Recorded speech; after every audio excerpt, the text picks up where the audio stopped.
ಲಕ್ಷ್ಮೀ ಬಾರಮ್ಮ ಬಾರಮ್ಮ ಲಕ್ಷ್ಮೀ ಬಾರಮ್ಮ.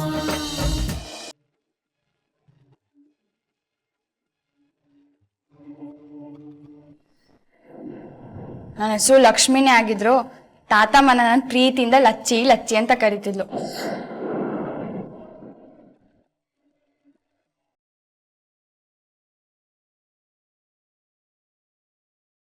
ದೇವಸ್ಥಾನದಲ್ಲಿ ನಾನು ಒಂದು ಹುಡುಗಿಗೆ ತಾಳಿ ಕಟ್ಬಿಟ್ಟೆ ರಾಮ್. ಸಾಧ್ಯ ಇಲ್ಲ, ಖಂಡಿತ ಸಾಧ್ಯ ಇಲ್ಲ. ನಾನು ಸುಮ್ಮನೆ ಏನೇನೋ ಯೋಚನೆ ಮಾಡ್ತಾ ಇದ್ದೀನಲ್ಲ, ಈ ರೀತಿ ಆಗಿರೋಕ್ ಸಾಧ್ಯನೇ ಇಲ್ಲ. ಲಚ್ಚಿ ಲಚ್ಚಿ ಅಂದ್ರೆ ತಲೆ ಬಿಸಿ ಆಗ್ತಾ ಇದೆಯಲ್ಲ. ಎಲ್ಲಿ ಕೇಳಿದ್ದೆ ಈ ಹೆಸರು? ಯಾರು ಹೇಳಿದ್ರು?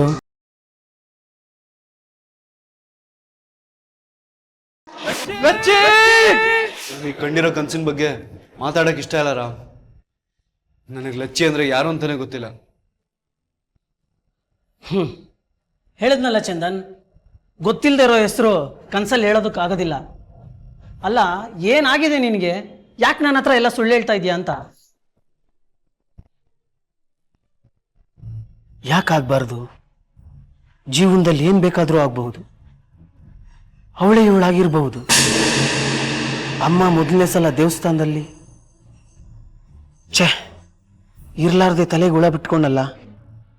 ಅಕಸ್ಮಾತ್ ಇವಳೇ ಅವಳಾಗಿದ್ರೆ ಏನಪ್ಪ ಆಗತ್ತಿದ್ದೇವ್ರೆ?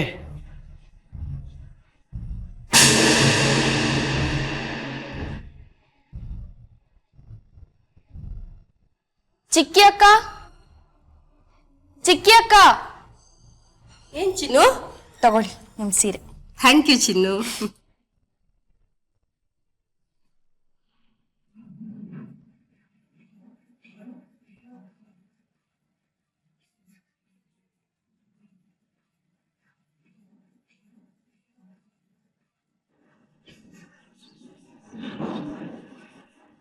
ಅಣ್ಣ ಅಣ್ಣ, ಏನಾಗದೆ? ಏನ್ ಅಷ್ಟೊಂದು ಯೋಚನೆ ಮಾಡ್ತಾ ಇದ್ಯಾ? ತಲೆನಾದ್ರು ನೋಯ್ತಾ ಇದ್ದ? ಇಲ್ಲ, ಚೆನ್ನಾಗಿದ್ದೀನಿ. ಸರಿ.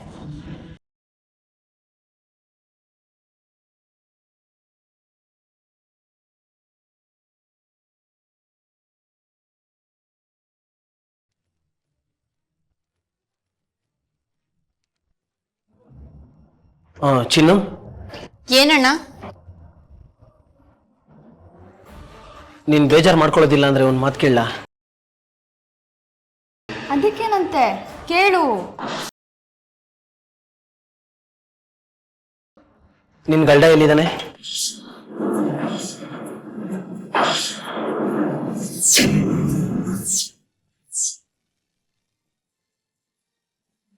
ಅವರು ನಿನ್ನನ್ನು ಬಿಟ್ಟೋದ್ರ?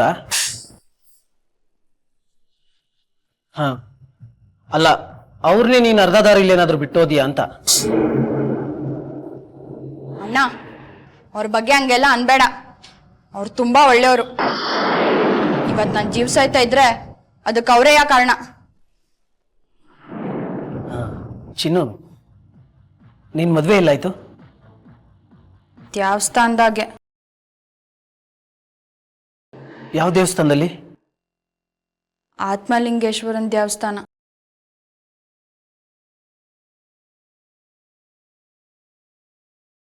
ಆತ್ಮಲಿಂಗೇಶ್ವರನ್ ದೇವಸ್ಥಾನನ?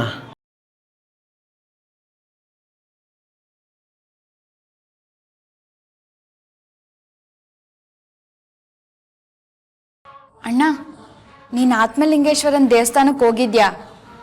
ನೀನ್ ಅಲ್ಲಿ ಒಂದ್ಕಿತನಾದ್ರೂ ಹೋಗ್ಲೇಬೇಕು. ನಿಂಗೆ ತುಂಬಾ ಇಷ್ಟ ಆಯ್ತದೆ. ತಾತಮ್ಮ ಯಾವಾಗ್ಲೂ ಅಲ್ಲಿಗೆ ಹೋಗ್ತಿದ್ಲು ಗೊತ್ತಾ?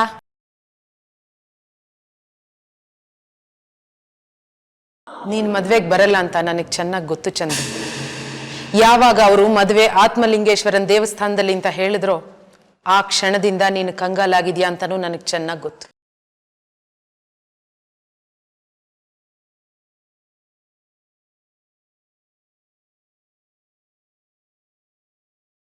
ಅಣ್ಣ, ಏನ್ ಯೋಚನೆ ಮಾಡ್ತಾ ಇದ್ಯಾ? ಹಾಂ ಏನಿಲ್ಲಮ್ಮ. ನನ್ನ ತಾತಮ್ಮನಿಗೆ ಬೇಜಾರಾದ್ರೆ ತೊಂದರೆ ಆದ್ರೆ ಅದ್ಯಾವ್ರಿಗೆ ಹರಕೆ ಹೊತ್ಕೋತಿದ್ಲು.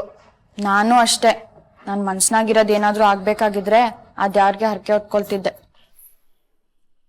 ನಿಂಗ್ ಗೊತ್ತಾ ಅಣ್ಣ, ಆತ್ಮಲಿಂಗೇಶ್ವರ ಅಂದ್ರೆ ತುಂಬಾ ಕಟ್ನಿಟ್ಟಿನ ದೇವ್ರು. ನೇಮ ಮಡಿ ಎಲ್ಲ ತುಂಬಾ ಜಾಸ್ತಿ.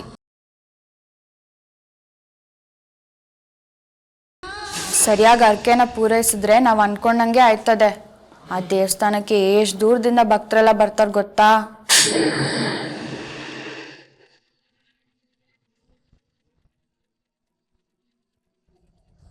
ಅಣ್ಣ, ನಾನು ಆಟೋ ತಿನ್ನ ಮಾತಾಡ್ತಾನೆ ಅವನಿ.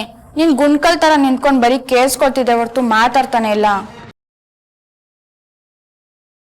ಅಣ್ಣ, ಏನಾದ್ರೂ ಹೇಳ್ತೀಯೋ ಇಲ್ವೋ? ಯಾಕಣ್ಣ, ಹುಷಾರಿಲ್ವಾ? ನನಗೇನಾಗಿಲ್ಲಮ್ಮ, ನಾನು ಚೆನ್ನಾಗೇ ಇದ್ದೀನಿ.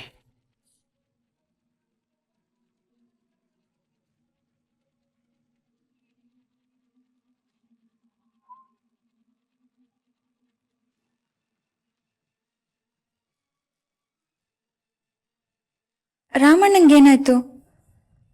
ದಿನ ಇದ್ದಂಗಿಲ್ವಲ್ಲ. ನನ್ನ ಲಗ್ನದ ಬಗ್ಗೆ ಕೇಳಿದ್ರು, ನನ್ನ ಗಂಡನ ಬಗ್ಗೆ ಕೇಳಿದ್ರು, ಆಗೆಲ್ಲ ಚೆನ್ನಾಗೇ ಇದ್ರಲ್ಲ.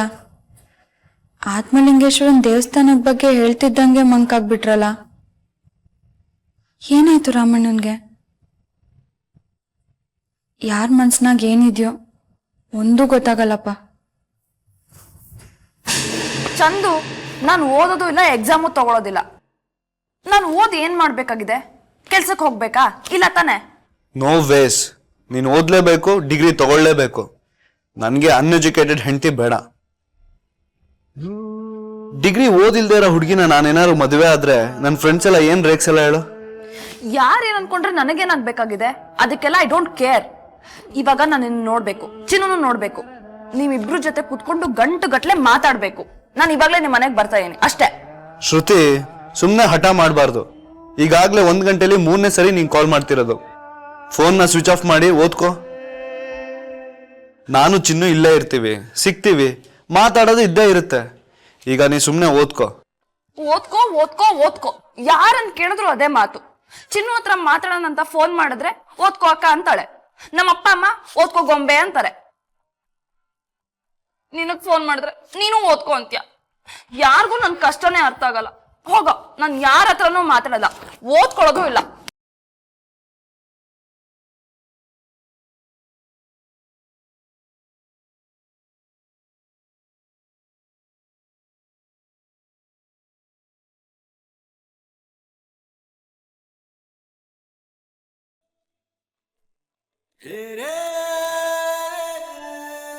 ಏನ್ ಚಂದನ್, ಒಬ್ನೇ ನಗಾಡ್ತಾ ಇದೀಯಾ?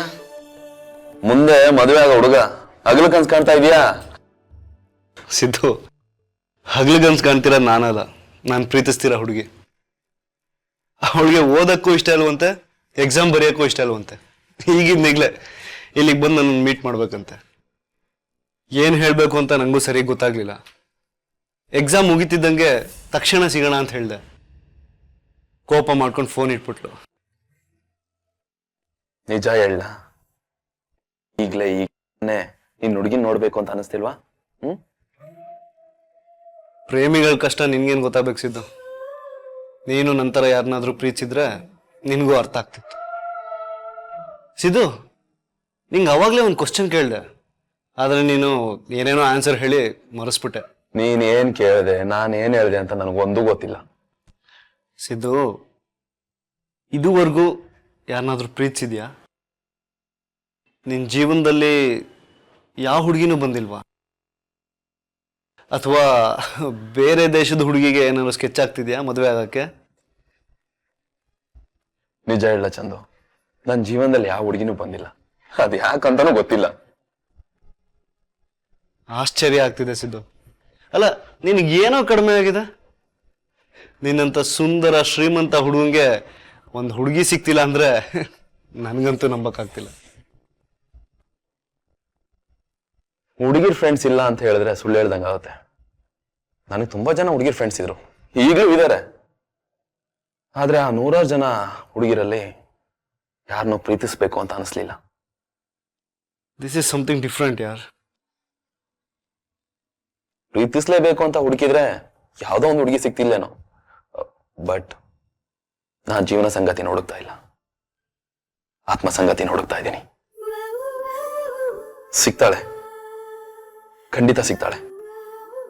ಈ ಪ್ರಪಂಚದಲ್ಲಿ ಎಲ್ಲೋ ಒಂದ್ ಕಡೆ ಇದ್ದಾಳೆ. ಅವಳು ನನ್ನ ಕಣ್ಣೆದುರು ಬಂದ್ರೆ ಇವಳೇ ನಾನು ಹುಡುಕ್ತಿದ್ದ ಹುಡುಗಿ ಅಂತ ನನ್ನ ಹೃದಯ ಗೊತ್ತಾಗುತ್ತೆ. ನಿನ್ನ ಆತ್ಮ ಸಂಗಾತಿ ನಿನಗೆ ಸಿಗ್ಲಿ ಅಂತ ನಾನು ಆಶಿಸ್ತೀನಿ. ಜೀವನದ ಬಗ್ಗೆ ನಿನಗಿರೋ ವಿಶ್ವಾಸ ನನಗೆ ತುಂಬಾ ಇಷ್ಟ ಆಯ್ತು. ಈ ಹೃದಯದ ಮಾತು ಕೇಳಿ ನಾನು ಯಾರನ್ನೋ ಒಬ್ಬರನ್ನ ಪ್ರೀತಿಸ್ಬಿಡ್ಬೋದು, ಬಟ್ ನಾನು ಅವ್ರನ್ನ ಪ್ರೀತಿಸೋಕ್ಕಿಂತ ನನ್ನನ್ನು ಪ್ರೀತಿಸೋರು ಸಿಗ್ಲಿ ಅಂತ ನಾನು ಕಾಯ್ತಾ ಇದ್ದೀನಿ. ಸ್ವಲ್ಪ ನಿಧಾನ ಆಗ್ಬೋದು, ಪರವಾಗಿಲ್ಲ. ಒಂದ್ ವೇಳೆ ಸಿಗದೆ ಇರ್ಬೋದು, ಪರವಾಗಿಲ್ಲ. ಡೋಂಟ್ ವರಿ ಸಿದ್ದು, ನಿನ್ನನ್ನು ಪ್ರೀತಿಸೋ ಹುಡುಗಿ ನಿನಗೆ ಸಿಕ್ಕೇ ಸಿಗ್ತಾಳೆ.